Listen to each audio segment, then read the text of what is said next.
नमस्कार।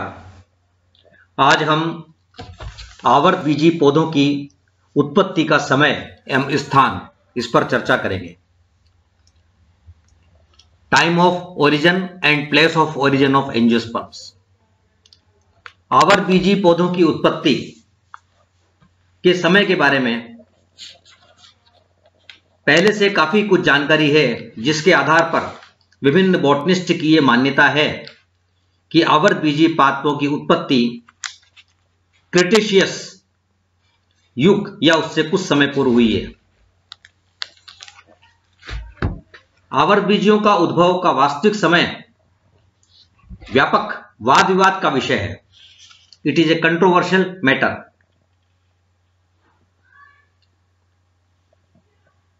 अधिकांश अध्ययनों के आधार पर आवर्तबीजी पादपों का उद्भव क्रिटेशियस काल में हुआ मानते हैं। इसके विपरीत कुछ अध्ययनों में इन पादपों के उद्भव को क्रिटेशियस से पूर्व जुरेसिक तथा ट्रायसिक काल में भी होना बताया है, लेकिन इसमें से अधिकांश तर्क को निरस्त कर दिया गया है।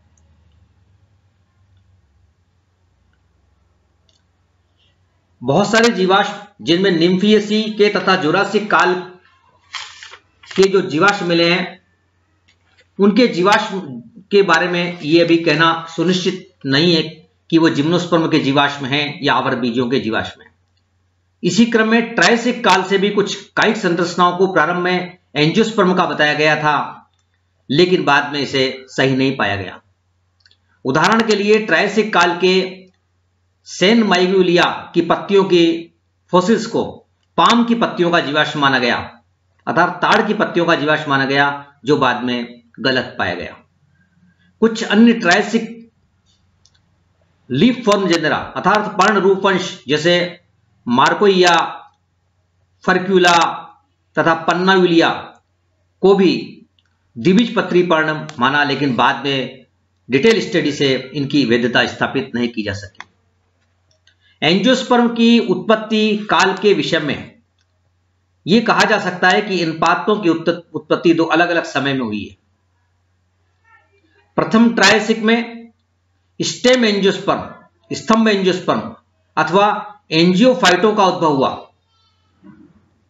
तथा द्वितीय उत्तर जुरासिक अर्थात लेट जुरासिक या पूर्व क्रिटेशियस अर्ली क्रिटेशियस में क्राउन एंजियोफाइट की उत्पत्ति हुई है।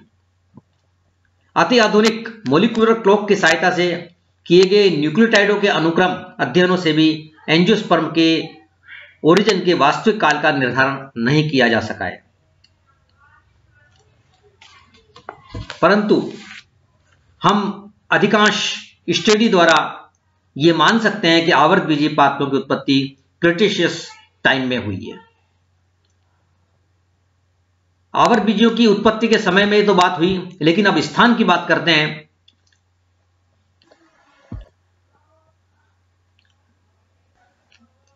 अधिकांश आवर्त जो वैज्ञानिक हैं, उनका अलग अलग विचारधाराएं इन बारे में प्रस्तुत है।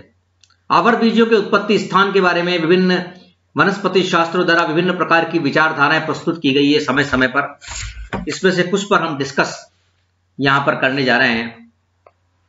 सबसे पहले हम देखते हैं सीवर्ड के अनुसार एंजियोस्पर्म की उत्पत्ति उत्तर ध्रुवीय प्रदेश अर्थात आर्कटिक रीजन से हुई है, जहां से इनका दक्षिण दिशा में माइग्रेशन हुआ है।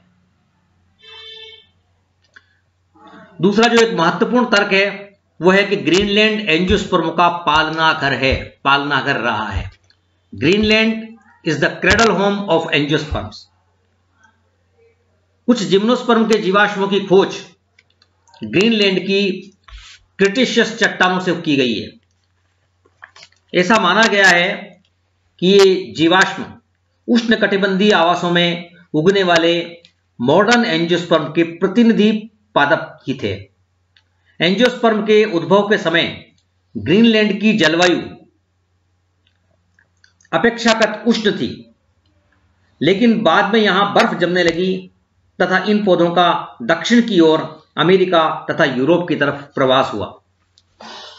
इस संकल्पना के अनुसार एंजियोस्पर्म का प्रारंभिक उद्भव ग्रीनलैंड से हुआ है। ग्रीनलैंड कुछ प्राचीनतम आवर्तबीजी पौधों के जीवाश्म ग्रीनलैंड में, जैसे हमने बात करी, क्रिटेशियस युग की चट्टानों में खोजे गए थे। और जो हमने बात करी कि आवर्तबीजी पादपों की उत्पत्ति ग्रीनलैंड से हुई होगी, जैसे जैसे यहां की जलवायु ठंडी हुई और यहां हिमयुग अर्थात फ्रीजिंग क्लाइमेट का आविर्भाव हुआ, और उसके साथ ही आवर्तबीजी पादपों का उत्पत्ति दक्षिण दिशा की ओर होने लगा। उसके बाद जो अगला हम देख रहे हैं वो वैज्ञानिक का तर्क, वो है ड्यूडोइट। और according to Dudoit, origin from South Africa region. Dudoit ने दक्षिण अफ्रीका की ट्राइसिक चट्टानों से कुछ एंजियोस्पर्म सदस्य पुष्पक्रमों के जीवाश्मों की खोज की, जिनके आधार पर दक्षिण अफ्रीका पौधों के उद्भव के स्थल के रूप में स्थापित किया गया है। तो ये हमने 3 तर्क अभी यहां पर देखे सीवर्ट के अनुसार। दूसरा जिसमें यह माना गया कुछ वैज्ञानिकों द्वारा कि ग्रीनलैंड आवर्तबीजों का पालनाग्रह है, और तीसरा जो हमने देखा ड्यूडोइट के अनुसार दक्षिण अफ्रीका का स्थल माना गया। अब जो सबसे महत्वपूर्ण हम देखने जा रहे हैं वो है पैसिफिक आइसलैंड। अब एंजियोस्पर्म का उद्भव स्थल प्रशांत महासागरीय द्वीप है। Pacific island are sites of origin of angiosperms. इसके पीछे कई जीवाश्म जो यहां पर मिले हैं उनको आधार बनाकर यह बात की गई है। बेली तथा तख्ताजन ने दक्षिणी प्रशांत महासागरीय द्वीप जैसे फिजी, न्यू कैलेडोनिया, न्यू ग्वाइना आदि के फ्लोरा के अध्ययन के दौरान एंजियोस्पर्म फाइलोजेनी की कई लुप्त कड़ियों के मिलने का दावा किया। जो कई मिसिंग लिंक थी उनको यहां पर इन्होंने जोड़ा। उन्होंने अत्यंत प्रिमिटिव लक्षणों वाले कुछ ऐसे एंजियोस्पर्म का फ्लोरा में वर्णन किया है जो संभवतः आधुनिक एंजियोस्पर्म व उनके पूर्वजों के मध्य एक योजक कड़ी, एक कनेक्टिव लिंक माने जा सकते हैं। यहां पर हम कुछ ऐसे प्रिमिटिव कैरेक्टर्स की बात करने जा रहे हैं जो यहां पर मिले हैं, ऐसे आवर्तबीजी जो मोस्ट प्रिमिटिव हैं। जैसे सबसे पहले हम बात करने जा रहे हैं वेसललेस एंजियोस्पर्म्स, वाहिका रहित एंजियोस्पर्म जो यहां इस कुछ द्वीपों के अंदर मिले हैं। उनके जैसे नाम हम देख रहे हैं टेट्रासेंटोन, ट्रोकोडेंड्रोन, ड्राइमिस, जाइगोगाइनम, स्यूडोविंट्रा, बुब्बिया साकेंड्रा। ये वेसललेस एंजियोस्पर्म है। और ये परीक्षा में प्रश्न पूछा जाता है कि 2 आवर्तबीजियों के नाम बताइए जिसमें वाहिका नहीं हो। Name 2 vesselless angiosperms, name anyone vesselless angiosperms. तो हमें कुछ नाम यहां पर याद रखने हैं, जैसे टेट्रासेंट्रोन, ट्रोकोडेंड्रोन, ड्राइमिस, स्यूडोविंट्रा। ये 4 नाम महत्वपूर्ण है, जिसमें सबसे इंपॉर्टेंट है ड्राइमिस, ट्रोकोडेंड्रोन, टेट्रासेंट्रोन। ये वेसललेस एंजियोस्पर्म है अर्थात वाहिका रहित आवर्तबीजी है। दूसरा हम देखने जा रहे हैं ऐसे एंजियोस्पर्म मिले जो पर्ण सदस्य पुंकेसरों वाले थे, जेनेरा थे। Genera with leaf like stamens, पर्ण सदस्य पुंकेसर जिसमें थे, जिसके उदाहरण हैं ओस्ट्रोबेलिया, हिमेटेंड्रा, मैग्नोलिया, डेजिनेरिया आदि। ये जो हमने नाम लिखे हैं इनमें पर्ण समान पुंकेसर पाए गए, पत्ती के समान पुंकेसर, लीफ लाइक स्टेमेंस। ये भी प्रिमिटिव करैक्टर है, मोस्ट प्रिमिटिव करैक्टर है जो ये धारण करते थे ऐसे वंश। तीसरा, ऐसे जेनेरा मिले हैं जिसमें विवर्त या खुले अंडप वाले वंश थे, ओपन कार्पस। ऐसे जेनेरा जिसमें कि जेनेरा विद ओपन कार्पस, खुले अंडप हों, जैसे ड्राइमिस, डेजिनेरिया आदि, जिसमें जेनेरा विद ओपन कार्पस देखे गए मिले। और चूंकि उक्त आदिम एंजियोस्पर्म की उत्पत्ति प्रशांत महासागरीय द्वीपों में देखी गई है, ये सब मिले हैं पैसिफिक आइलैंड द्वीपों समूह के अंदर, अतः बेली तथा तख्ताजन ने इन द्वीपों को ही एंजियोस्पर्म का उद्भव स्थल माना। यही आवर्तबीजियों का ओरिजिन प्लेस है। और बेली का यह कथन है कि दक्षिणी अक्षांश के जीवित पौधों में ही संरचनात्मक रूप से पुरातन आवर्त बीजियों के इतने अधिक उदाहरण मिल जाते हैं जिनकी संख्या उत्तरी गोलार्ध से प्राप्त जीवाश्म पौधों से अधिक है।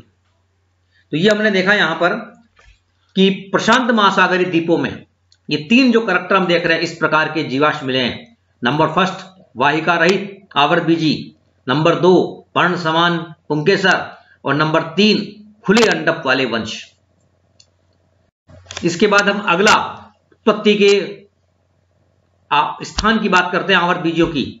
उसमें स्मिथ के अनुसार इन पौधों की उत्पत्ति मलेशिया के समीप उस समय हुई थी जबकि गोंडवाना तथा लोरेशिया प्रारंभिक विखंडन की स्थिति में। एक थ्योरी और दी गई है एक्सलरोइड के द्वारा, जिसको कहा गया ऊपरी भूमि सिद्धांत, अपलैंड थ्योरी। इनने सुझाव दिया कि आवर्त बीजों का उद्भव मृदु उच्च भूमि पर निम्न अक्षांश पर हुआ है। उसके बाद हम देख रहे हैं स्टेबिन का व्यू। इन्होंने क्या बताया? इन्होंने बताया कि आवर्त बीजों की उत्पत्ति खुले आवासों में सूखे व अकाल वाले क्षेत्रों से हुई है। उसके बाद तख्ताजन, जो एक बॉटनिस्ट थे, तख्ताजन व्यू, उन तख्ताजन ने अपने पूर्व के विचार के बाद पुनः स्थापित किया कि एंजियोस्पर्म का उद्भव नियोटिनस है जो कि जलवायुवीय प्रतिबल की परिस्थितियों में पर्वतीय क्षेत्र में हुआ है।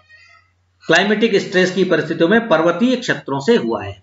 ये तख्ताजन ने अपने सिद्धांत के अंदर दिया। उसके बाद एक निम्न भूमि सिद्धांत अर्थात लो लैंड थ्योरी।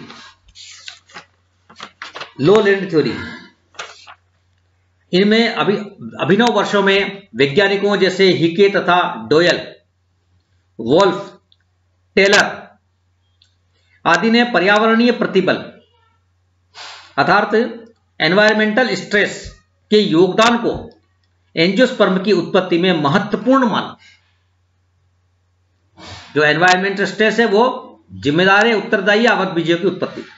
और उन्होंने सुझाव दिया कि प्रारंभिक आवर्त बीजों की उत्पत्ति नालों तथा झीलों के तटों पर हुई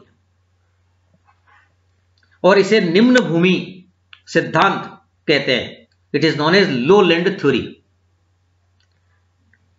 टेलर तथा हिके के अनुसार पूर्वज आवर्त बीजी बहुवर्षीय और प्रकंदीय शाक थे, अर्थात it means primitive angiosperms are perennial rhizomatous herb.